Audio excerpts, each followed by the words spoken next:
Inside 3 weeks until the start of the 2024 NFL Draft, top 30 visit season is heating up at the VMAC for the Seahawks, including another quarterback making a trip to the Pacific Northwest. We're going to be breaking down the 3 latest reported visits and much more on our Tuesday edition of Locked On Seahawks. You are Locked On Seahawks, your daily Seattle Seahawks podcast. Part of the Locked On Podcast Network, your team every day.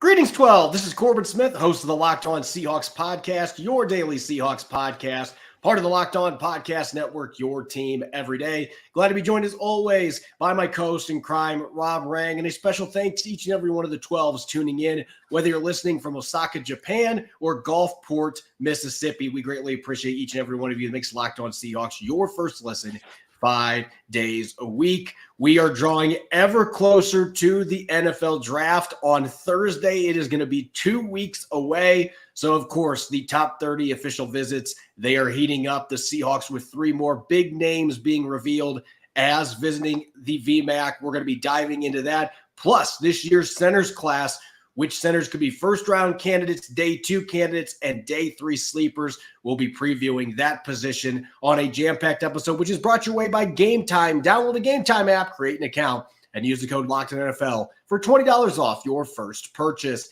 Now for your lead story here on our Tuesday edition of Locked On Seahawks. Draft season is in full throttle. You could say really that the teams are finishing putting the hay in the barn, and that's certainly the case for the Seahawks.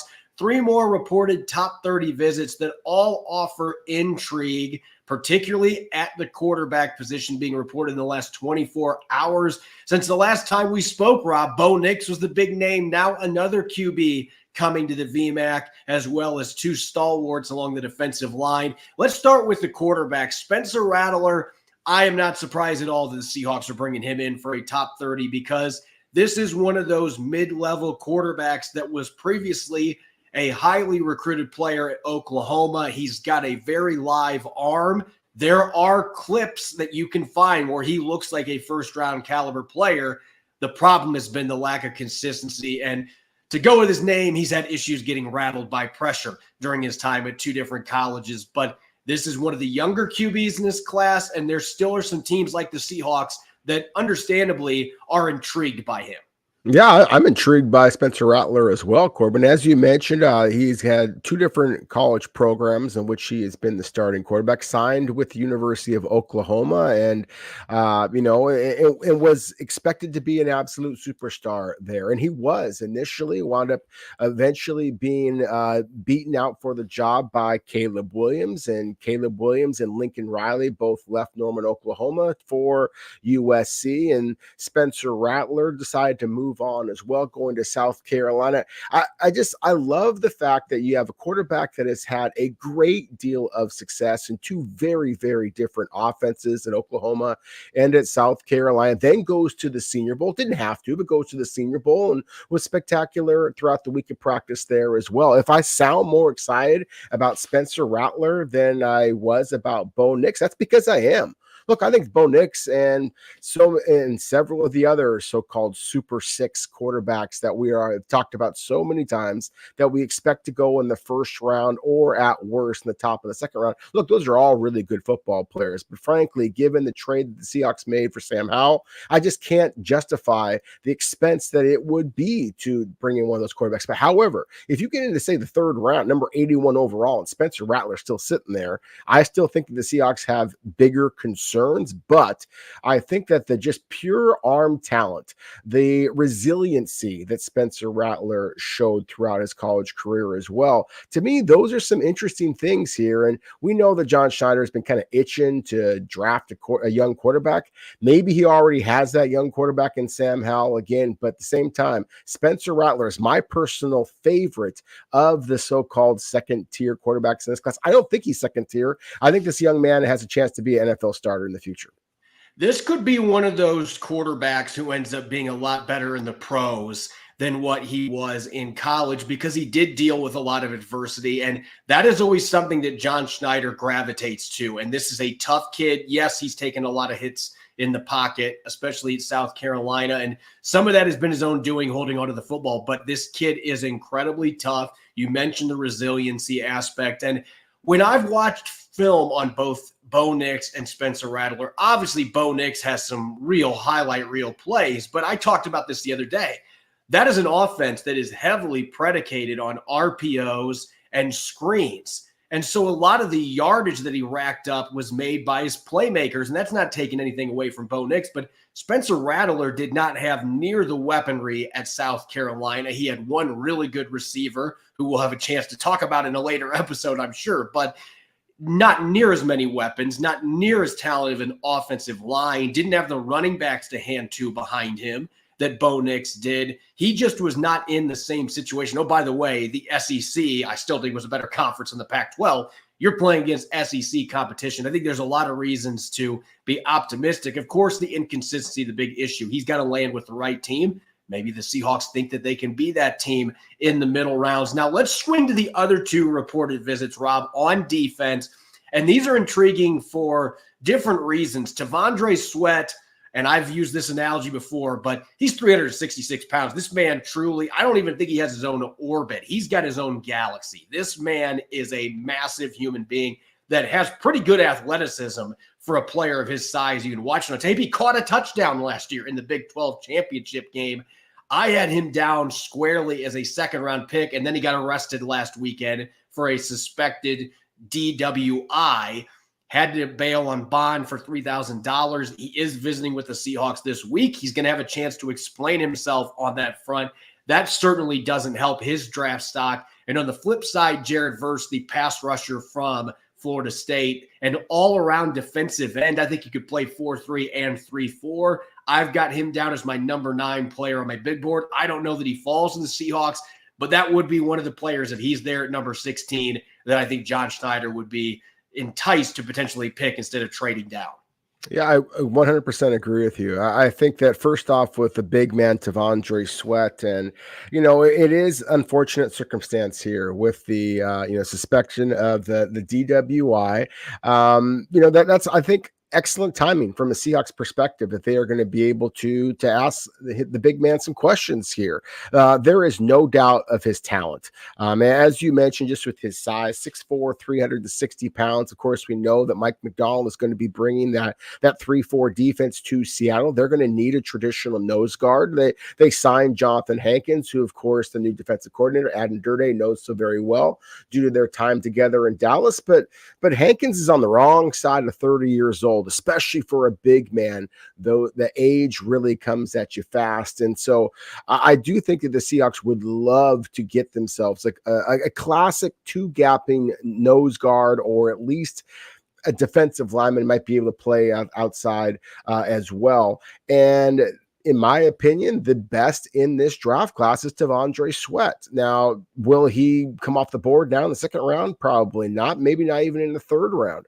But I do think that the Seahawks are going to be one of the clubs who are going to be very interested in him. And of course, former head coach Pete Carroll was well known for being willing to give young men different opportunities. If they made a mistake, hey, we can help you out with that way. I think that John Schneider has some of that kind of a grandfatherly style about him as well, wants to give a young man opportunity. And again, I think from a schematic standpoint, he certainly makes some sense for the Seahawks. So T'Vondre Sweat is somebody that I love the Seahawks are able to bring in and get some information on him. Now quickly switching over to Jared Verse. You said he was the number 9 overall player on your board. I don't recall exactly where I have him on mine, but it is above number 16 overall. So basically an easy way of saying that if Jared Verse is available to the Seahawks with their currently slated first round selection, then I think that he should be one of the very, very few defensive players that the Seahawks consider. In fact, I had him going in one of the very few mock drafts that I've done so far, had him going to the Seahawks. I just think that you're talking about among the most polished edge rushers in this draft class, a guy that uses his hands well, has good speed, could have been a first-round pick a year ago. I mean, this is the guy that initially played at Albany, transfers over to Florida State, and it was spectacular there as a junior. Could have been a first-round selection, and decided he wanted to come back to Tallahassee to try to get Florida State to the playoff and to improve his own draft stock. He came back bigger, stronger, more stout against the run. And of course, Florida State finished the ACC season undefeated. So I thought that he checked off every single box you possibly could want. To me, this is an indication the Seahawks are legitimately interested in Jared Verse. And with Devondre Sweat, again, I think that they just want to kind of check some boxes and make sure that they know who the young man is off the field, because everybody can see exactly who he is on the field. And we have to keep in mind, this is something that experts and fans alike sometimes forget about, but the draft is about more than just the upcoming season. And even though Seattle has made some moves, bringing back Leonard Williams, signing Jonathan Hankins in the interior, Hankins on a one-year deal, as you said, wrong side of 30, look towards 2025 and have somebody that can push Hankins right away. Sweat could make a lot of sense. And Uchenna Nwosu's coming off a significant injury. Darrell Taylor's going to be free agent next year. You haven't seen much from Derek Hall yet. I mean, there are question marks at the edge rusher position, and this is a new system that Mike Macdonald doesn't have any loyalties to any of these guys that were on the roster previously. So if he wants Jared Verse and he's there, then Seattle could go best player available. And that's what makes this such an intriguing situation with a new head coach in town. John Schneider still calling the shots, the general manager. We shall see. But this definitely shows that the Seahawks have a lot of interest in Verse, who I was told they also spoke with at the NFL Combine. So this is a double dip they are certainly interested in. And when we come back, we are going to shift gears to a busy day of free agency moves to open the offseason program for the Seahawks, and an interesting free agent visit at the receiver position that happened today. We'll dive in coming up next here on our Tuesday edition of Locked On Seahawks. This episode of Locked On Seahawks is sponsored by BetterHelp. What's the first thing you'd do if you had an extra hour in your day? For me, I wish I had a little more time to write and produce heavy metal music. The best way to squeeze that special thing into your schedule is to know what's important to you and make it a priority. Therapy can help you find what matters to you so you can do more of it. And BetterHelp Online Therapy will assess your needs and can match you with your own licensed professional therapist in less than 48 hours. If you're thinking of starting therapy, give BetterHelp a try. It's entirely online, designed to be convenient, flexible, and suited to your schedule. Just fill out a brief questionnaire to get matched with a licensed therapist and switch therapists anytime for no additional charge. Learn to make time for what makes you happy with BetterHelp. Get 10% off your first month at BetterHelp.com/lockedon. That is 10% off your first month of online therapy at BetterHelp.com/lockedon. You're listening to the Tuesday edition of Locked On Seahawks. This is your host, Corbin Smith. Glad to be joined, as always, by my colleague in crime, Rob Rang. And a special thanks to all the 12s. As always, thank you for making Locked On Seahawks your first listen 5 days a week. We greatly appreciate it. With all the draft buzz that's been going around, there's been some under-the-table moves that have happened for the Seahawks. It was actually a really, really busy Monday for the Seahawks, roster-wise, Rob, because a number of contracts that we knew had been assembled finally were signed. And this happens a lot with restricted free agents and exclusive rights free agents. They agree to a deal, or they have the tender placed in front of them, and then they have till the start of the offseason program to sign those contracts. And that is what happened. We'll get to those here in a moment, though, because I think the most fascinating development here in the last 24 hours or so for the Seahawks, they brought in former Pittsburgh Steelers second-round pick Chase Claypool for a free agency visit. And this is a player, if you go back to the start of his career, he looked like he was going to be the second coming of DK Metcalf in quick order. We're talking a 6'4", 238-pound receiver that had almost 900 receiving yards and 9 touchdowns his rookie season in Pittsburgh. He looked like he was going to live up to the hype as that second-round pick that had an incredible first training camp. His second season, he had similar numbers in receptions and receiving yards, but ever since that point, what was once a budding star career for Chase Claypool, he is now sitting on the free agent scrap heap with very little interest. But the Seahawks did bring him in for a visit, and this fascinates me from the sense that they just signed Laviska Shenault, and yet John Schneider's not done looking at these former top picks at receiver, trying to find as much depth and talent as he can.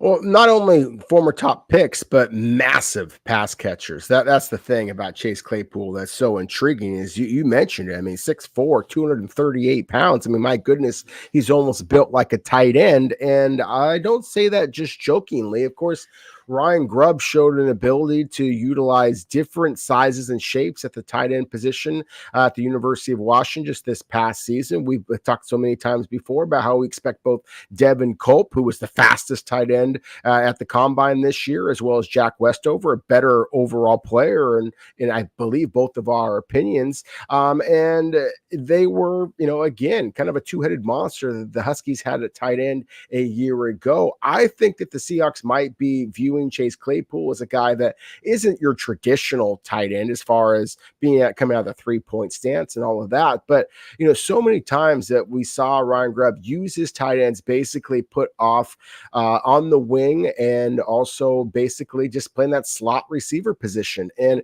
I think that is an indication of where the Seahawks may view Chase Claypool's best fit and what kind of offense they might be looking to use here moving forward.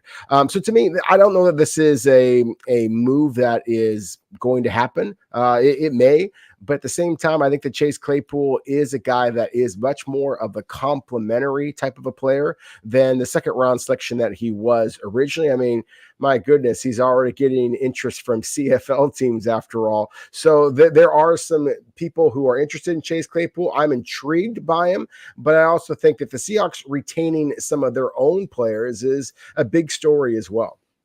Yeah, and I think the thing that we have to make sure that we mention here is that Chase Claypool has been with 3 teams in the last 2 seasons, and there's been some things that have happened behind the scenes that got him out of Pittsburgh, got him in the doghouse there in the locker room. In Chicago, he had a game where there was clearly some poor effort, and then he apologized to his teammates. Not long after that, he was traded to the Dolphins, and he only caught 4 passes last year in Miami. So, again, this is a guy that star has faded incredibly fast from being a guy that was one of the better young receivers in the league in 2020 and 2021 to now, as you mentioned, having CFL interest more than NFL interest at this point, just because of things that happened off the field and the lack of production on the field the last couple of years. So this is that typical reclamation project that John Schneider has been drawn to in the past. You could make an argument Laviska Shenault is a similar situation, though he's been more productive the last 2 years and doesn't have the baggage that Chase Claypool does. But this is something to watch, especially with the tight end thing. That was something I thought about in the back of my mind. Maybe this is a mobile H tight end that the Seahawks are looking for, and maybe that's how Claypool can revitalize his career. It remains to be seen, though, whether or not that's actually going to be a move that happens. He just visited today, no contract signed at this point. The contracts that were signed, none of these should come as a surprise, but Mike Jackson and John Radigan signing their tenders. Radigan had the first right of refusal tender, just a hair under $3 million that he will earn in 2024. Mike Jackson got an original round tender, which is $3.116 million. So a little bit more money for him than Radigan, but both these guys are going to get paid for the hard work that they put in. And then Miles Adams, Brady Russell, Josh Oniogu, McClendon Curtis, and Raekwon O'Neal being exclusive rights free agents. They signed their contracts. Looking at these 7 players back in who is the wild card from this group? Everybody knows Mike Jackson's been a starter caliber player in Seattle, but who is the wild card to watch from this group? Actually, to me, there's several wild cards. I think that John Radigan has already proven himself to be a quality NFL linebacker. And so I have no doubt in my mind that if he was pressed into duty for the Seahawks, especially given the new system, a system that I think that he fits in very well, I think that he can be a capable starter. Is he a star? No, I don't believe that he can be a star, but I do think that he can be a wild card factor because I think that the Seahawks, many of us are anticipating that Seattle is going to be investing a selection or perhaps 2 at the inside linebacker position. So bringing back Radigan to me is intriguing. Curtis McClendon is a player that, McClendon Curtis is a player that I also think is intriguing. Now, his college experience was at the right guard position, but I really thought that he was a good-looking player coming out of UT Chattanooga a couple of years ago. So I am encouraged by Seattle retaining him as well. And then you mentioned just one of my favorite Seahawks overall, and Mike Jackson. I mean, he plays with the tenacity and toughness that I thought that, frankly, a fair amount of the Seahawks did not show a year ago. So I love the fact that not only is he being brought back, but he's being brought back with the raise. I think that speaks volumes about what the Seahawks feel about Mike Jackson, and hopefully what some of the other players in that locker room are going to see that, hey, if you do play with this type of dependability, this type of, hey, I lost my starting job to Reek Wool, I'm going to go get it back, kind of a nasty attitude about things, that you will be rewarded when it's all said and done. Yeah, McClendon Curtis is the first one on my list here just because of the guard position right now. Yep. I think he would have as good of a chance as anybody to start at the left guard position. John Schneider mentioned that he can play both guard spots. I know right guard's where he primarily played at Chattanooga, but I think that is where he's at his best inside. When they added him last year off the Raiders practice squad, they listed him as a tackle, which he can play. But I think with some of the athletic limitations, guard is the better position for him. So I'm really intrigued to see what he performs like out there on the practice field this offseason and into training camp. And depending on how the draft goes, maybe McClendon Curtis is one of those players that can come out of nowhere and really compete for an opportunity to play some viable snaps. And I'm also going to mention Brady Russell here, because look at the tight end group. It's completely been turned over for the most part. No Will Dissly, no Colby Parkinson. You did bring in Pharaoh Brown, but Tyler Mabry's kind of been that player that's hung around on the practice squad. He's gotten into a few regular season games, but he's never gotten over that hump. Maybe this is a year he does and he makes the roster, but this is a prime opportunity for Brady Russell, who played 15 games last year for the Seahawks after coming over from the Eagles practice squad, undrafted player out of Colorado that didn't get many offensive snaps, but there is some potential for him to be a pass catcher in this offense. And he's a physical player for his size, really good special teams guy. That is what is going to give him the best chance to stick on this roster. Another position that'll be dependent on what happens in the draft. But Brady Russell is a player that I would keep a close eye on, because that's a pretty well open position group as far as depth chart's concerned to be able to make this team after Noah Fant and Pharaoh Brown. That third spot's wide open for Brady Russell to beat out Tyler Mabry and potentially an incoming rookie. When we return, we're going to shift our attention back to the draft, the center position. Olu Oluwatimi is expected to be the starter this upcoming season, but Seattle's been bringing in a bunch of centers in visits, so this still may be a position that the Seahawks are looking for in the draft. We're going to look at some prospects on day 1, day 2, and of course our day 3 sleepers when we come back here on our Tuesday edition of Locked On Seahawks. This episode is brought your way by our friends at Game Time. You shouldn't have to worry or start ripping your hair out when you buy tickets to your next big event, because Game Time is the fast and easy way to buy tickets for all the sports, music, and comedy events near you. They've got killer last-minute deals, all-in prices, views from your seat, and their best price guarantee. Game Time takes the guesswork out of buying tickets. Recently, I purchased NCAA tournament first and second round tickets for my mother and I in Indianapolis. We were able to get passes for the entire weekend to watch 6 NCAA tournament games for under $400 a piece with Game Time. We had an absolute blast, and thanks to Game Time's best price guarantee, it didn't cost an arm and a leg for an experience of a lifetime. Game Time has deals on tickets right up to the day of the event, and with Game Time's guarantee, you'll always get the best price to write your own memories. If you find tickets in the same section and row for less, Game Time will credit you 110% of the difference. Take the guesswork out of buying tickets with Game Time. Download the Game Time app, create an account, and use the code LOCKEDON for $20 off your first purchase. Terms apply. Again, create an account and redeem the code LOCKEDON for $20 off. Download Game Time today. Last minute tickets, lowest price guaranteed. You're listening to the Tuesday edition of Locked On Seahawks. I'm your host, Corbin Smith. Glad as always to be joined by my co-host in crime, Rob Rang. And a special thanks to all the 12s out there. Thank you for making Locked On Seahawks your first listen 5 days a week. We greatly appreciate it. Are you watching Fox Sports or ESPN on your TV all day? Have to turn down the volume with all that shouting. Make the switch to Locked On Sports today, a free 24/7 sports streaming channel programmed for you every day to bring you the biggest stories, and you don't have to worry about the screaming. Locked On Sports today brings you can't-miss analysis, opinions, and news streaming 24/7 on YouTube or the free Amazon Fire TV's channel app, part of the Locked On Podcast Network's Your Team every day. It's time to continue our 2024 NFL Draft position by position preview, and we are going to shift our focus now to the center position. We already looked at guards. That seems to be the biggest deficiency that the Seahawks have to address on the offensive line. But Rob, this is still a center position that's got plenty of question marks. Oluwatimi, you and I are both fans. We think that he's got a chance to be a quality starter in the league, and yet he started one game last year. He is still a big unknown in terms of NFL experience. They brought in Nick Harris, who started a couple games in Cleveland over the last 4 years, played for Scott Huff at Washington, so there's some familiarity there. But you've got maybe 5 starts total at the center position. This still feels like a spot that the Seahawks could look fairly early to try to bring in a new center that could take over. Maybe Oluwatimi can play one of the guard spots. He never did that in college, but this could still be a position that the Seahawks are looking at heavily, even as early in the first round with some really versatile interior offensive linemen.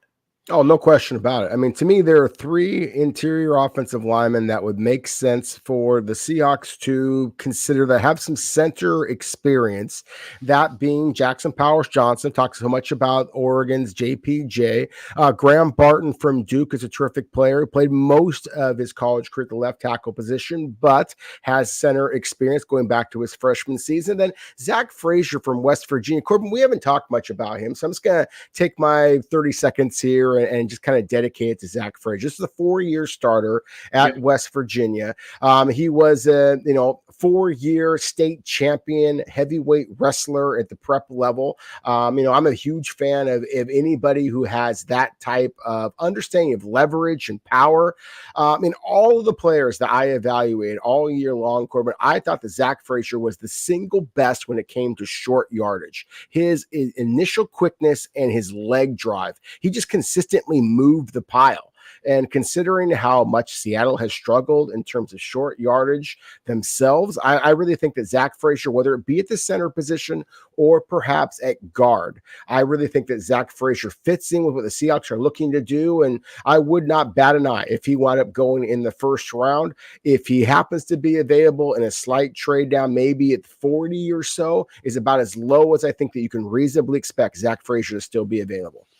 Yeah, and I'm going to throw out Graham Barton's name here. I know we talked about him during our guard segment, just as we did with Jackson Powers-Johnson, but I've talked to several people affiliated with other teams during the draft process, and more times than guard or tackle, I've been told that teams view Graham Barton as a center. And then you go back to his freshman year at Duke, his true freshman year, they had some injuries at the center position. He started 6 games at center. Now, he played tackle his last couple seasons with the Blue Devils, but he played very well, was a second team all freshman team selection by several outlets during his freshman season, playing the pivot position. So this is a guy that has played plenty of snaps at center. He was a star guard in high school before going to Duke, obviously has developed into a really good tackle. I think he's going to be his best playing inside.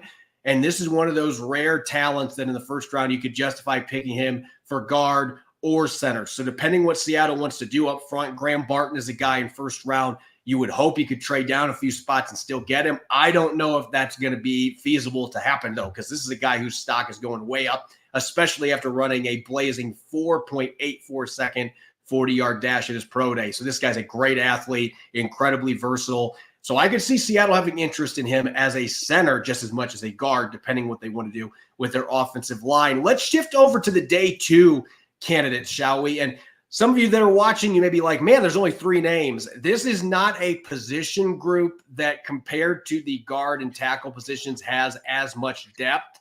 I've only got 3 guys on my list that are day 2 caliber players at the center position. There's some guards that could play center that we could talk about here, but Rob, I know that you in particular, Bo Limmer from Arkansas, is a name that immediately jumps out to you in the second and third round as a possibility for the Seahawks. Yeah, again, we're talking about another 4-year starter, a guy that went to the Senior Bowl and was very impressive there. And it goes to the Combine, and he was unbelievable in Indianapolis. I mean, there's not many guys who are 302 pounds, 6'5", 302 pounds, had a 36.5-inch vertical jump. I mean, that's wide receiver like numbers there. And then, oh, by the way, led all participants with 39 repetitions at 225 pounds. I mean, again, you're talking about a size, speed, power combination that's just super intriguing. Now, those of you watching on YouTube, thank you as always. Those of you listening, you weren't, of course, able to see the picture that we just had up. Bo Limmer is kind of a weird built guy for an interior offensive lineman. He's got broad shoulders, but he's got a relatively narrow waist. And so that leaves him a little bit having some difficulty in trying to block the biggest of big defensive linemen. And of course, that could be a problem in the NFL. That's why I do think that he is likely to be available in that second, third round, maybe even slip all the way into the fourth round. But again, to me, he is a quality day 2 selection that I think has starting upside, whether it be at the center position, or I think that he is athletic enough to be able to slide outside to play guard. He played a lot of guard, especially right guard, throughout his time at Arkansas as well. And I'm going to discuss Cedric Van Pran Granger from Georgia, who some of our listeners might be familiar with that name because you and I talked about him some last year leading up to the draft, because the expectation was, we talked a little bit late in the season about some prospects at center, believing that Austin Blythe was probably going to be one and done either as a free agent or in reality retiring is what happened. But Cedric Van Pran Granger was a player we talked about because I think if he would have come out last year, there's probably more buzz about him being a higher pick. He had a good year, but not a great season by his standards at Georgia. I didn't think his film was quite as clean as what I saw the previous season. He decided to go back for another year with the Bulldogs after winning their second national championship in a row. And this is a guy who at 298 pounds is an undersized center. He's not a great athlete, ran a 5.2 40-yard dash, had a pretty slow 10-yard split too. Not a guy that's going to wow you with his athleticism, but he is a player that is a technician, and he's battle-tested. He's played against the best of the best in the SEC, leading really good run games at Georgia. So I still think that this guy can be a really solid starting center in the NFL. I just don't think he's got the value right now that he would have had this time last year. I was looking at him as a second-round pick. Right now, I've got a third-round grade. He could be a guy that potentially slips into the early day 3 rankings just because overall this year he didn't give up a sack, but the film just wasn't as impressive in the run-blocking department from him. And I just don't think he's valued as much in this class as what he would have been last year. Real quick, Rob, who is one day 3 sleeper at the center position that you think Seahawk fans should keep a close eye on? Oh, definitely Hunter Norzad from Penn State. I mean, this is a guy that, played originally at Cornell, and it's an Ivy League school, and he actually played tackle. But he's 6'3", 317 pounds. He comes to Penn State, played at the guard position. They moved him inside. He played left guard position specifically, and then was moved inside to center this past season, which means that he played every single position, all 5 along the offensive line, again, at both the Ivy League and Big Ten levels. Then goes to Senior Bowl and was spectacular there. He is a player that is interesting because, as I mentioned before, with Bo Limmer, whose stock is kind of going up since the combine because of the athleticism. Unfortunately for Norzad, because of a stress fracture discovered in his fibula, then his stock is kind of solidified or maybe even dropping a little bit because teams would like to know a little bit more medical information as well as his workouts and things of that nature. He hasn't been able to work out for scouts to this point, but I can tell you this, that the tape is interesting.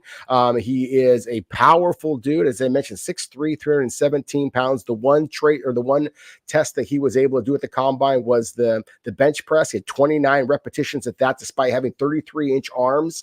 And again, the positional versatility, the backstory, I think all those things are really interesting to me. He is a future NFL starter. And if you can get him in the 4th or 5th round, that is exactly the type of value that John Schneider, of course, is famous for. I'm going to go out way into left field for my day 3 sleeper because that's what I tend to do. I like to find some of these players that aren't being talked about very much. Kanan Yarrow from New Mexico State, and he started at Southern Utah. Go Thunderbirds, FCS level. And then last 2 seasons was at New Mexico State. His first year at New Mexico State was rough. It was bumpy. That team didn't do very well. They got a new coach this past season, though. New Mexico State got to the Conference USA title game. This is a program that had been perennially one of the worst in the nation in FBS, and they had a really good season last year. And one of the catalysts of that was Kanan Yarrow, who only gave up 7 pressures and 1 sack all season long.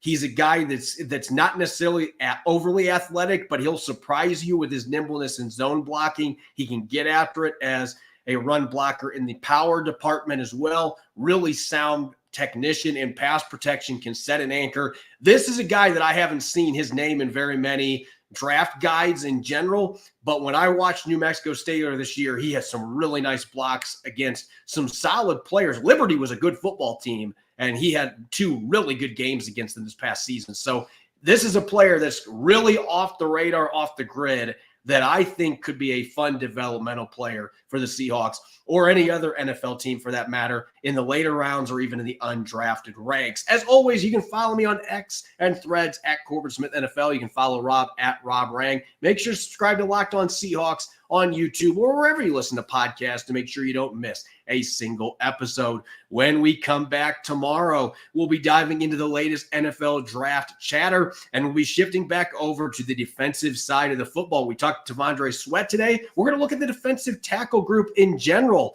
preparing for the draft. Day 1 and day 2 candidates, as well as our day 3 sleepers. You won't want to miss it. Enjoy the rest of your Tuesday, and thanks for listening in.